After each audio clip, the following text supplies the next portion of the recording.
নমস্কার বন্ধুরা, আজকে সারাদিনে কী খেলাম সেটাই তোমাদের সাথে শেয়ার করব। তো সকালে উঠে আমি 4টে ভেজানো আমন্ড দিয়ে আমার দিনটা শুরু করলাম। আর ব্রেকফাস্টে খেলাম 2টো আটার রুটি, কাবলি চানা আর আলুর তরকারি, আর তার সাথে আদা দিয়ে 1 কাপ দুধ চা। 11টা থেকে 11:30টার দিকে আমি খেয়েছিলাম অল্প কিছু তরমুজ।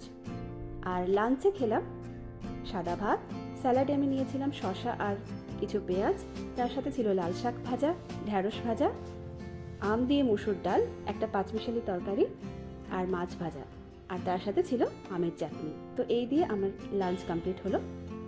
আর রাত্রেবেলা আমি আমার বাড়ির পাশেই এক কালী মন্দিরে পুজো দিতে গিয়েছিলাম। তো সেখানে প্রতি অমাবস্যাতে খিচুড়ি খাওয়ানো হয়, সেখানেই আমরা ভোগ খেলাম।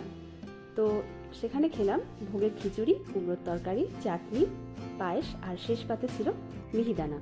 তো তোমরা আমার মতো কে কে ভোগের খিচুড়ি খেতে ভালোবাসো আমাকে কমেন্টে অবশ্যই জানিও। আর ভিডিওটা ভালো লেগে থাকলে লাইক, শেয়ার আর সাবস্ক্রাইব করো।